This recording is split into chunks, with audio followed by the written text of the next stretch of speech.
Bueno, buenos días. En primer lugar me voy a presentar yo.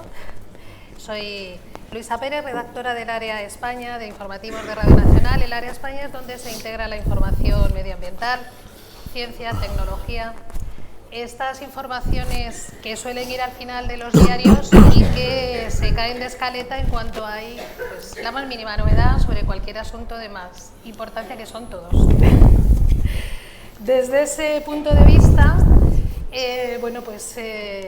asumo con humildad y con agradecimiento este papel de moderadora de un panel en el que estoy acompañada, y empiezo por el extremo de allá, de Amanda del Río, de la Fundación Global Nature, Roberto Lozano, presidente de la Asociación de Fundaciones para la Conservación de la Naturaleza, que ha estado en la mesa anterior también, Guillermo Palomero, presidente de la Fundación Oso Pardo, y Sonia Castañeda, presidenta de la Fundación Biodiversidad.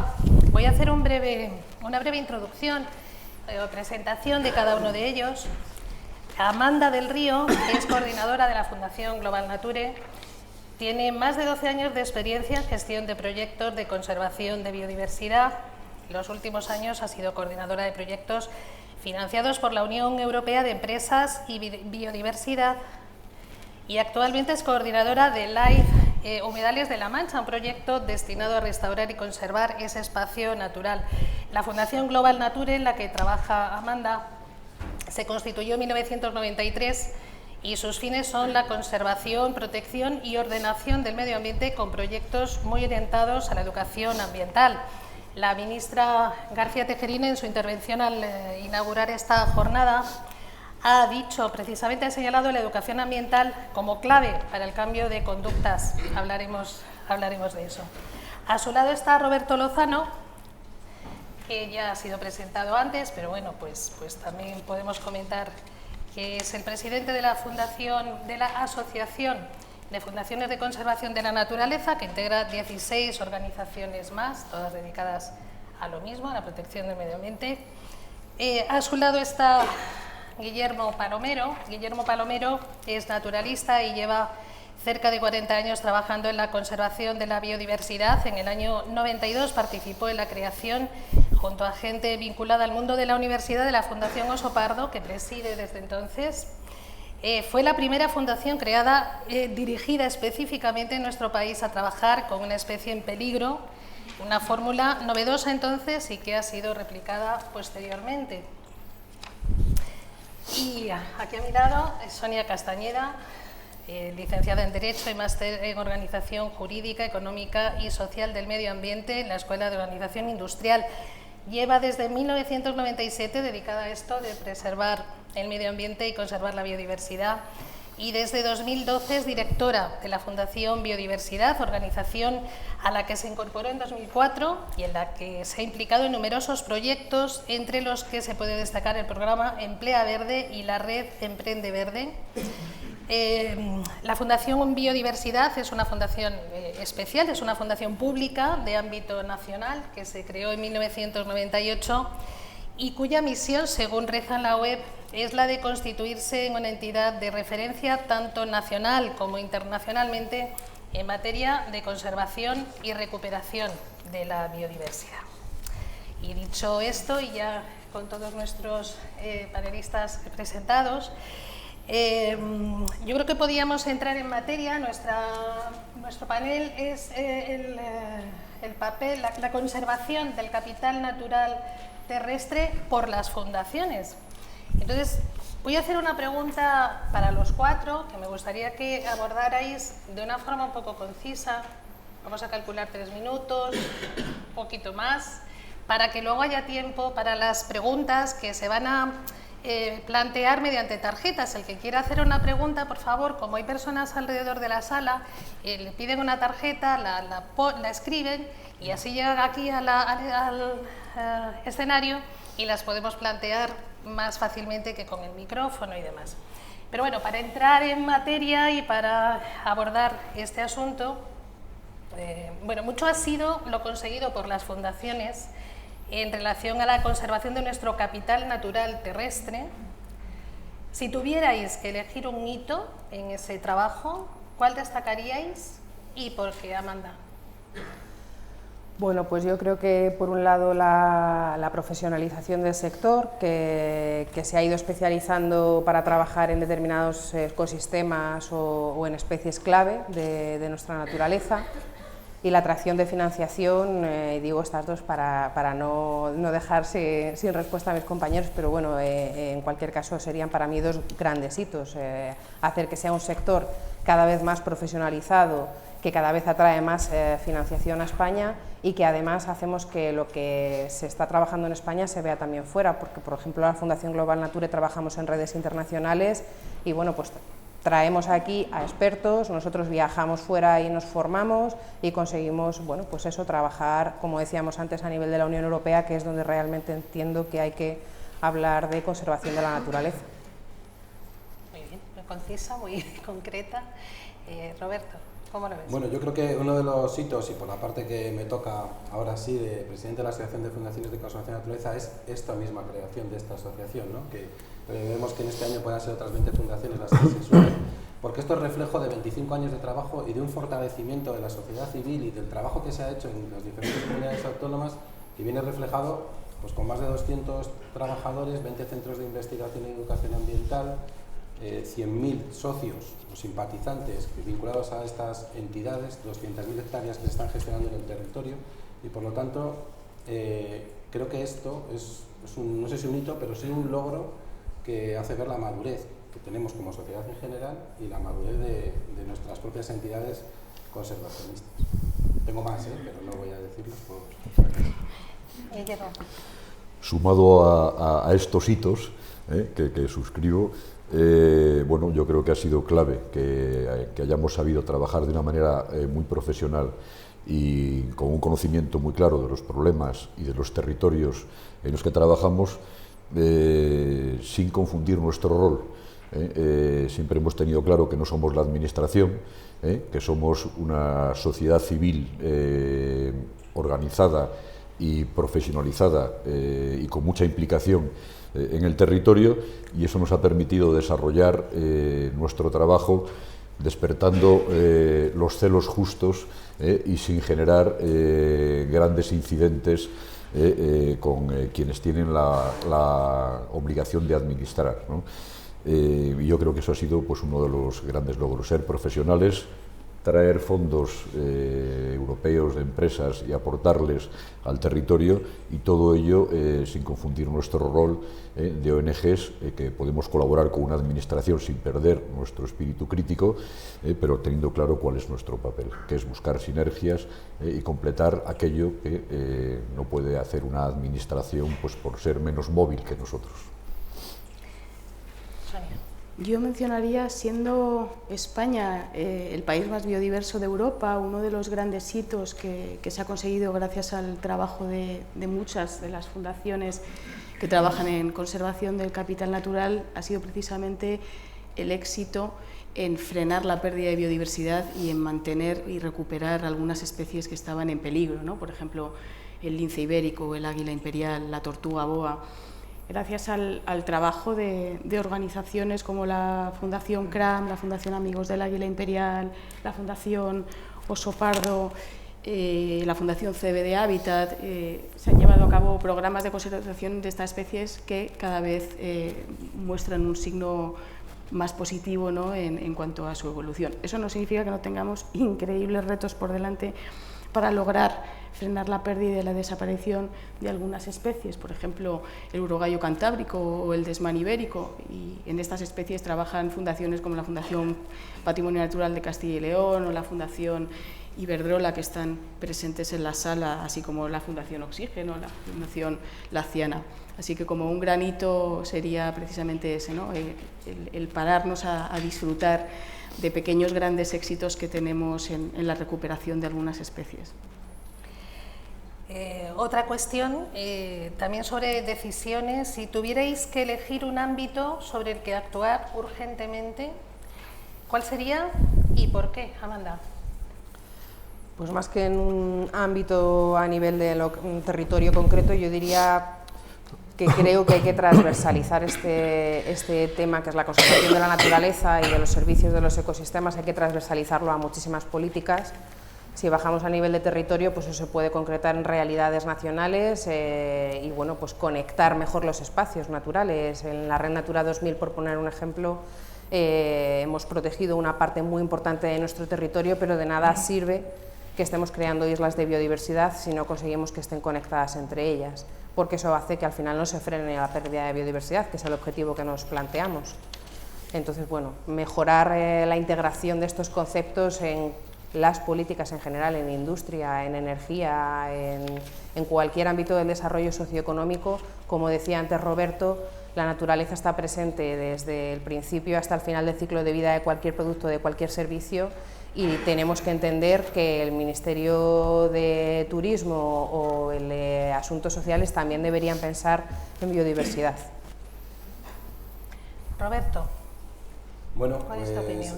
Me alegro mucho que Sonia haya dicho eso, porque realmente ese es el gran logro que se ha hecho estos años, ¿no? De muchos, miles, cientos de pequeños proyectos que han hecho que todo en conjunto sea un gran trabajo, ¿no? Y en este aspecto creo que siguiendo además con el tema de la conservación de la biodiversidad y haciendo alusión a lo que decía antes, ¿no? De que somos el paraíso natural de Europa, creo que ese proyecto grande tenía que ser, y luego lo que tú dices, un plan nacional de corredores ecológicos.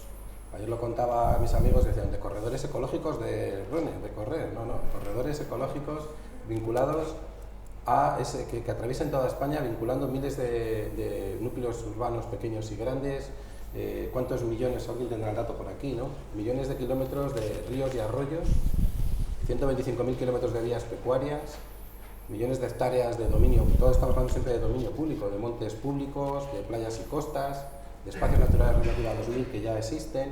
Entonces, bueno, creo que tiene que haber un plan, una estrategia nacional de acción, de ejecución directa de muchas acciones donde estén implicadas empresas, fundaciones, administraciones, para evitar la pérdida de biodiversidad y mejorarla, ¿no? Y creo que este sería uno de los lugares, de los puntos claves para trabajar, incluyendo en ello los espacios agrarios, donde está la mitad de la biodiversidad de este país, ¿no? Una gestión sostenible de los espacios agrarios, creando mosaicos, charcas, todo lo que nos podamos imaginar, es vital, ¿no? Cambiando muchas de las formas de agricultura que tenemos en este país. Yo creo que esto, cogido en conjunto, puede generar empleo y biodiversidad, y sería un trabajo fantástico para realizar. Pues es un trabajo que requiere de una organización, de una superestructura que coordine, que organice, que prevea. Bueno, no sé cómo, pero realmente existe un plan hidrológico nacional, existe una estrategia de conservación de la biodiversidad, existen ya muchas cosas. Lo que tenemos que hacer es no trabajar en 17 parcelas de 17 comunidades autónomas, 17 parcelas más de 17 fundaciones de esas comunidades autónomas, no sé cuántos ministerios que no se hablan entre ellos, bueno, como las fundaciones, que a veces no nos hablamos, ¿no? Es decir entonces yo creo que eso tiene que estar por encima de todo, porque realmente nos va la vida en ello, ¿no? O sea, nadie duda ya que tenemos que comer de esa vaca, calentarnos de ese pellet de ese árbol. Bueno, en general tenemos que tener esa percepción para que esos insectos, esa polinización siga adelante, y por lo tanto la implicación tiene que ser de todos, y no sé si creando una supraestructura, sí, que creo que no sería lo suyo, sino generando que los que estamos ya trabajando en general seamos capaces de tener los recursos y los conocimientos de manera práctica y real en el territorio para ejecutarlo. Guillermo, ¿cuáles serían, en tu opinión, esos ámbitos de actuación urgente? Bueno, aparte de los ámbitos en los que trabajamos nuestras organizaciones, que son amplios, porque no hay otra manera de conseguir resultados y éxitos en la conservación de la biodiversidad que trabajando en lo social, en el territorio, con las especies específicamente, sus entornos, sus hábitats. Yo quería hacer hincapié en lo que se ha dicho aquí, que para poder desarrollar este trabajo, un ámbito importante que hay que mejorar, y en el que desde la AFN vamos a trabajar todo lo que podamos para mejorar, es los marcos en los que desarrollamos nuestro trabajo. No estamos en un país anglosajón donde es fácil ser ONG y es fácil ser sociedad civil interesada y organizada y profesionalizada en la conservación de la biodiversidad. Aparte de mejorar los ámbitos y los marcos fiscales, que ya se ha hablado un tanto de ello y se hablará más, supongo, a lo largo de la mañana, yo creo que también es bueno mejorar los marcos legales.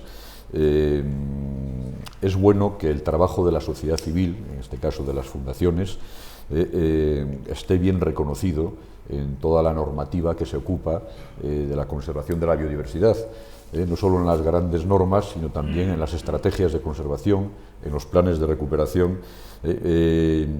Yo creo que esto es pertinente sobre todo en las comunidades autónomas, donde no siempre se acaba de ver claramente, quizás por esa reducción del espacio y esa proximidad, el papel de la sociedad civil en la conservación de la biodiversidad. Y hay demasiados ejemplos ahora de regresión en esa percepción. Y yo creo que es bueno no solo ya que se nos perciba adecuadamente por el trabajo que hacemos, el trabajo complementario que hacemos, sino que se reconozca y que esto esté bien recogido y bien escrito en todo tipo de documento vinculado a la conservación de la biodiversidad. Y yo ahí creo que es muy importante el papel, por su papel de coordinación que hace el Ministerio, el papel que desde el Ministerio tiene que hacerse para velar porque estemos adecuadamente recogidos y adecuadamente valorada y apoyada nuestra labor en todos aquellos marcos en los que se resuelve, marcos legales, la conservación de la biodiversidad en las comunidades autónomas. Y yo creo que eso va a ser muy importante, lo que decía antes Guillermina, de avanzar en el diálogo y en un marco oficial, con reuniones periódicas para buscar y mejorar esas fórmulas de participación social y de colaboración. Gracias. Y Sonia, ¿cuáles, en tu opinión, esos objetivos urgentes? Yo me centraría en la comunicación y la sensibilización, porque las fundaciones, por muy heterogéneas que seamos, todas somos un canal de comunicación con la sociedad. Hablar de fundaciones es hablar de un sector, como digo, muy variado, muy heterogéneo, no solo por la naturaleza que podemos tener. Hay fundaciones públicas y fundaciones privadas. Dentro de las fundaciones privadas, fundaciones vinculadas a empresas, fundaciones vinculadas a patrimonios familiares, fundaciones con fines conservacionistas. Dentro de las fundaciones públicas, fundaciones vinculadas a administraciones concretas o con un mix de administraciones. Independientemente de nuestra naturaleza y de nuestros objetivos, que son reflejo de la sociedad en general, una sociedad muy heterogénea, lo cierto es que todas nosotras compartimos esa posibilidad de ser ese canal de comunicación con la sociedad. Por eso las campañas, yo creo, de comunicación y de sensibilización son tan importantes, no solo porque podamos llegar a la sociedad en general, sino porque podemos llegar también a núcleos de población muy concretos. Un ejemplo es el proyecto de la Fundación Oso Pardo, ¿no?, que llega a un tejido y a un territorio muy concreto con unos objetivos muy definidos, y ahí toda la labor de comunicación y de sensibilización y concienciación y de hacer partícipes a ese núcleo, a esos núcleos de población es fundamental, pero también a sectores particulares, por ejemplo, la labor de la Fundación Oxígeno con la custodia del territorio, o la de la Fundación CRAN con el bycatch de la tortuga en el Mediterráneo. Y luego, evidentemente, comunicación y sensibilización, campañas más a nivel de impacto en la sociedad en general. Así que, teniendo en cuenta la naturaleza de cada una de nosotras y teniendo en cuenta las posibilidades que tenemos para llegar a la sociedad, ya sea por territorio, ya sea por sector o ya sea por campañas generales, yo centraría en esa sensibilización a la ciudadanía. A mí me gustaría hacer una pregunta concreta a cada uno de vosotros. Antes de dar paso a las preguntas de la sala, Roberto, a mí me gustaría comentar contigo. Dicen que la unión hace la fuerza. ¿Qué ha conseguido la asociación que presides para fomentar la conservación de la naturaleza? Bueno, creo que lo he dicho ya de manera indirecta, ¿no? Como me ha tocado estar aquí arriba tanto tiempo, creo que la asociación, el mayor logro ha sido juntarnos, ¿no? Normalmente muchas fundaciones, como todo, no nos conocemos, has trabajado en el territorio o no has trabajado, a veces tendrías algún problema, a veces simplemente no te conoces, ¿no? Y creo que el empezar a darte cuenta que tienes una aliada. Yo cuando he subido a esta mesa ahora mismo aquí me he sentido en casa, porque he tenido a Amanda, que hemos trabajado juntos desde hace 1 año y medio, 2, y a Guillermo, que está aquí, ¿no? Si no hubiera sido por culpa de la Asociación de Fundaciones, no hubiera tenido esta sensación, ¿no? Esta sensación la tienes en el trabajo diario. Nosotros, en la parte que a mí me toca como gerente de Fundación Oxígeno, no tenemos conocimientos muy altos en conservación de la naturaleza, pero ellos sí los tienen la Fundación Quebrantahuesos, Acción Natura en Cataluña, gente que veo por aquí, ¿no? Y eso a nosotros, yo no les veo como alguien, les llamo, no les llamo, les pregunto, no. Digo, Francesc, oye, ¿me puedes ayudar en esto? Óscar, tal. Entonces, eso es ampliar tu equipo de trabajo y los resultados y los éxitos de una manera abrumadora, ¿no? Y sentirte que en lugar de tener 3 o 4 personas en tu equipo de trabajo, tienes 208, creo que somos, ¿no? Y eso creo que es un éxito que hará que en el futuro vayamos fortaleciéndonos y consolidándonos y que trabajemos mucho más y mejor, ¿no? Porque sin darte cuenta tienes 200 profesionales trabajando para ti. Lo que tenemos que ser capaces es de ver cómo lo hacemos, ¿no? Porque el día a día nos mata y nos impide a veces ser ágiles, pero creo que a la pregunta que me haces pues sería el logro mayor de la asociación. Sois 16 en la asociación, sin embargo hay muchísimas Bueno, ya para finales de mes fundaciones. seremos 20 y hemos contactado con otras 40 fundaciones. No hemos querido hacer una captación, no queremos, o sea, una captación así directa, oye, vamos a sumarnos todos, sino que vamos haciendo que sea de manera natural, ¿no? Que poco a poco nos vayamos conociendo, vamos invitando a todo el mundo que tiene algo que ver con esto, pero siempre teniendo en cuenta una premisa, que es la conservación de la naturaleza, como actividad exclusiva y que sean fundaciones privadas en este caso, ¿no? Existen otras muchas fundaciones medioambientales que tienen otro carácter y que, bueno, podrían encajar o no, otro tipo de fundaciones, pero en este caso, bueno, realmente existe, como ha dado el dato antes Javier, 540 fundaciones medioambientales, con lo cual nos queda mucho todavía por trabajar, ¿no? Gracias.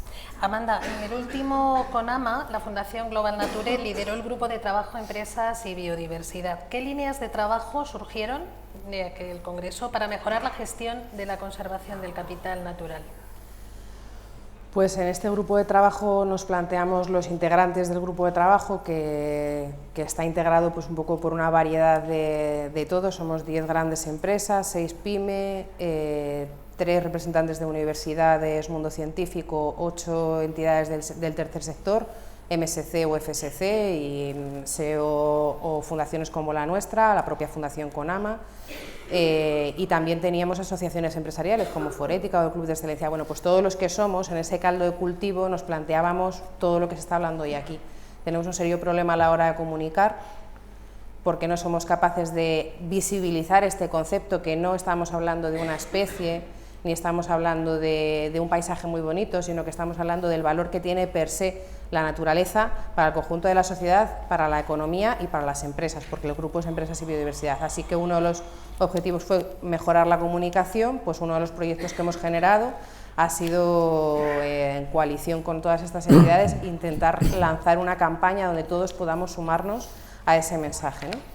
Por otro lado, entendíamos que para poder comunicar internamente en las empresas las inversiones que hacen de biodiversidad, esas empresas, si el técnico de medio ambiente le quiere comunicar a su CEO esto ha sido rentable, ahora tenemos mejor relación con nuestros grupos de interés o por alguna razón las administraciones ahora nos perciben mejor, necesitamos indicadores.